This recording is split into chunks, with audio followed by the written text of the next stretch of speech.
Magandang araw, tayo naman ngayon ay dadako sa ika-6 na bahagi ng ating pag-aaral na may pamagat na pagpapakabanal. Ano ang sinasaklaw ng pagpapakabanal? Iyon ba isang bagay na hiwalay sa pag-aaring ganap? Tandaan natin na nais ng Diyos na ibahagi ang kanyang katwiran sa tao. Hanggang saan handa ang Diyos na ibahagi ang kanyang katwiran sa isang tao na tumatanggap sa kanya bilang Panginoon? Ang katwiran ba ay matatamo lamang sa pasimula ng kabuhayang Kristiyano o sa lahat ng panahon?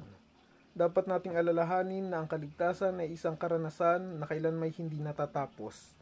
Ang kaligtasan mula sa pagkadama ng kasalanan at ang kahatulan dito ay nagaganap kung tinatanggap ng isang tao si Kristo na kanyang tagapagligtas. Siya ay inaaring ganap. Ang kaligtasan ay sumasaklaw din sa pagiging ligtas mula sa kapangyarihan ng kasalanan.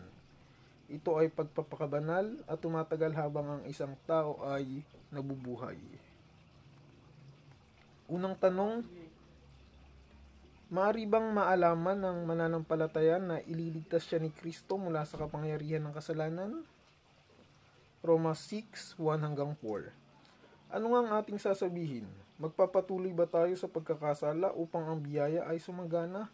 Huwag nawang mangyari. Tayong mga namatay na sa pagkakasala, paano nga tayo mabubuhay pa roon?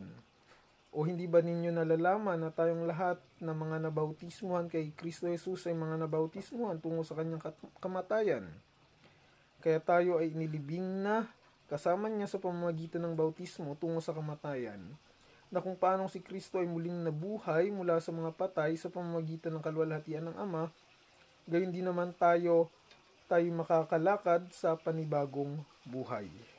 Ikalawang tanong, sino ang pinapakay ng buhay at pag-ibig ng Kristiyano? Colossus 3:1-4.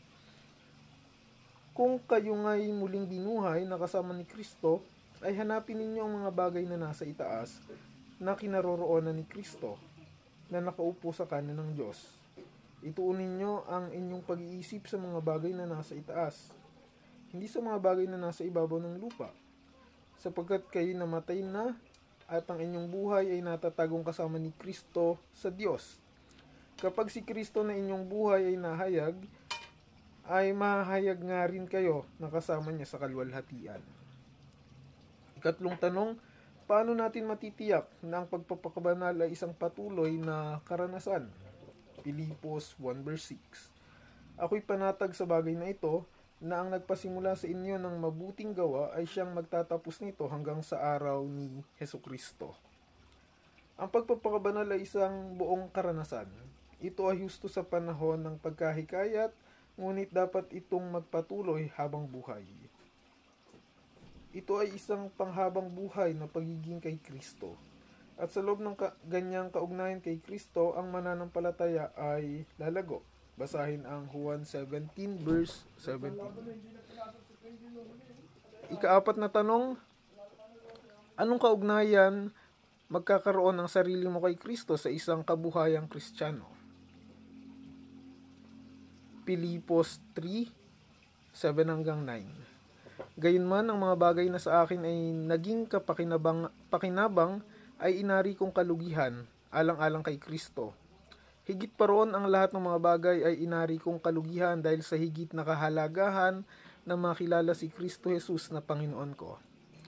Alang-alang sa Kanya'y tiniis ko ang kalugihan ng lahat ng mga bagay at inari kong basura lamang upang makamit ko si Kristo at ako'y matagpuan sa Kanya, na walang sariling kong katwiran na mula sa kautusan, kundi ang katwiran sa pamamagitan ng pananampalataya kay Kristo, ang katwirang buhat sa Diyos na batay sa pananampalataya.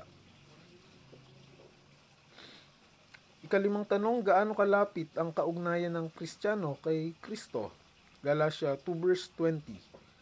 Ako'y ipinakong kasama ni Kristo at hindi na ako ang nabubuhay, kundi si Kristo ang nabubuhay sa akin.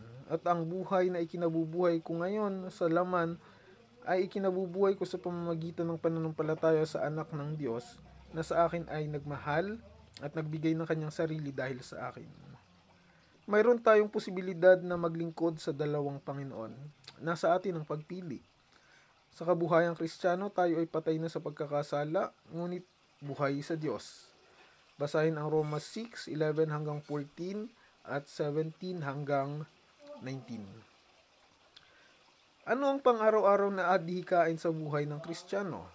Basahin ang Pilipos 3:13 hanggang 14 at Hebreo 12:1 hanggang 2. Ikapitong tanong, kailangan ba tayong matakot o mari tayong magkaroon ng katiyakan ng katiwasayan kay Kristo?